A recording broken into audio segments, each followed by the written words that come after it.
CPI-RJD കക്ഷികളുടെ എതിർപ്പ് മറികടന്ന് മദ്യനിർമ്മാണശാലയുമായി മുന്നോട്ടു പോകാൻ ഇടതുമുന്നണി യോഗം ഇന്ന് വൈകിട്ട് തീരുമാനിച്ചു.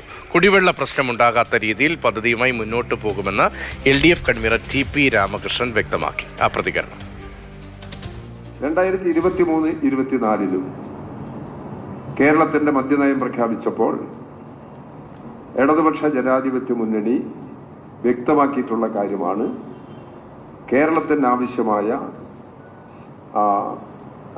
സ്പിരിറ്റും മദ്യവും ഇവിടെ ഉൽപ്പാദിപ്പിക്കുന്നതിന് ആവശ്യമായ നിലപാട് സ്വീകരിക്കുമെന്നുണ്ട്. അതിന് നേരത്തെ തന്നെ ശ്രമം നടങ്ങിയിരുന്നു.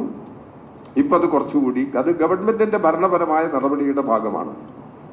അതാ നിലയിൽ മുന്നോട്ട് പോവുകയാണ് ചെയ്യുന്നത്. പല ആശങ്കകൾ ഇത് സംബന്ധിച്ച് ഉയർത്തി വന്നിട്ടുണ്ട്. കുടിവെള്ളത്തെ ബാധിക്കുമോ, കൃഷിയെ ബാധിക്കുമോ? ഒരു തരത്തിലും കുടിവെള്ളത്തെയും കൃഷിയെയും ബാധിക്കാത്ത നിലയിലായിരിക്കണം ഇതുപോലുള്ള പദ്ധതികൾ മുന്നോട്ട് കൊണ്ടുപോകേണ്ടത് എന്നുള്ളതാണ് ഇടതുപക്ഷ ജനാധിപത്യ മുന്നണിയുടെ നിലപാട്. ഈ കാര്യത്തിലും ഇടതുപക്ഷ ജനാധിപത്യ മുന്നണി ഈ പ്രശ്നത്തിൽ വ്യക്തത വരുത്തി മുമ്പോട്ട് പോവുകയാണ്. അതേസമയം ഭൂനിയമങ്ങളുടെ നഗ്നമായ ലംഘനം എലപ്പുള്ളിയിൽ ഉണ്ടായി എന്നതാണ് RJDയുടെ വാദം. അതേസമയം ഇന്നത്തെ യോഗത്തിൽ മദ്യനയം ചർച്ചയായില്ല എന്നൊരു വിവരം കൂടിയുണ്ട്. AK സ്റ്റെഫിനുണ്ട്. സ്റ്റെഫിൻ, ഏത് തരത്തിലായിരുന്നു ചർച്ചകൾ? രതീഷ്, സാധാരണഗതിയിൽ 1.5 മണിക്കൂർ കൊണ്ട് തീരാറുള്ള LDF യോഗമാണ്. ഇന്ന് ഏതാണ്ട് 3 മണിക്കൂറിന് മുകളിൽ LDF യോഗം നീണ്ടിരുന്നു. പ്രധാനമായും ഈ ബ്രുവറിയുമായി ബന്ധപ്പെട്ട വിഷയമാണ് പ്രധാനമായും ചർച്ച ചെയ്തത്. നേരത്തെ തന്നെ നമുക്കറിയാം CPIയുടെയും RJDയുടെയും ഒരു പരസ്യമായ എതിർപ്പ് ഇക്കാര്യത്തിൽ വന്നതാണ്. എന്നാൽ ഇന്ന് നടന്ന യോഗത്തിലും CPIയും അതോടൊപ്പം തന്നെ RJDയും ഇതേ നിലപാട് തന്നെ ആവർത്തിച്ചു.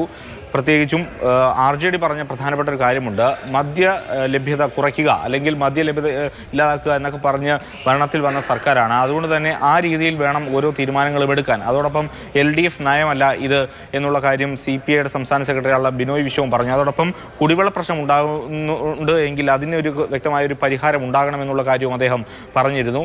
അങ്ങനെ ഒന്നും തന്നെ ഉണ്ടാകില്ല. ഭൂഗർഭ ജലം എടുക്കില്ല, കുടിവെള്ള പ്രശ്നം അവിടെ ഉണ്ടാകില്ല. അതോടൊപ്പം തന്നെ വ്യാവസായിക വളർച്ചയും തൊഴിലും അവിടെ ഉണ്ടാകുമെന്നുള്ള കാര്യം മുഖ്യമന്ത്രി ഇന്ന് യോഗത്തെ അറിയിക്കുകയായിരുന്നു. ഒപ്പം തന്നെ അതിനു പിന്നാലെ CPIഎമ്മിൻ്റെ സംസ്ഥാന സെക്രട്ടറി ആയിട്ടുള്ള MV ഗോവിന്ദനും അതിന് പിന്തുണയുമായി എത്തി.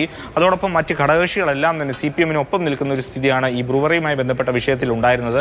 അതുകൊണ്ട് തന്നെ പദ്ധതിയുമായി മുന്നോട്ട് പോകാനാണ് ഇപ്പോൾ LDF യോഗം തീരുമാനിച്ചിരിക്കുന്നത്.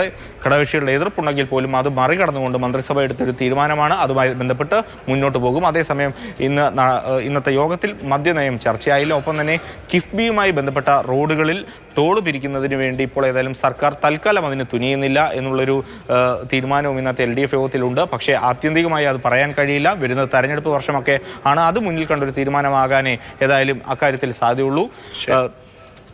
AK സ്റ്റെഫിനാണ് വിവരങ്ങൾ നൽകിയത് തിരുവനന്തപുരത്ത് നിന്ന്.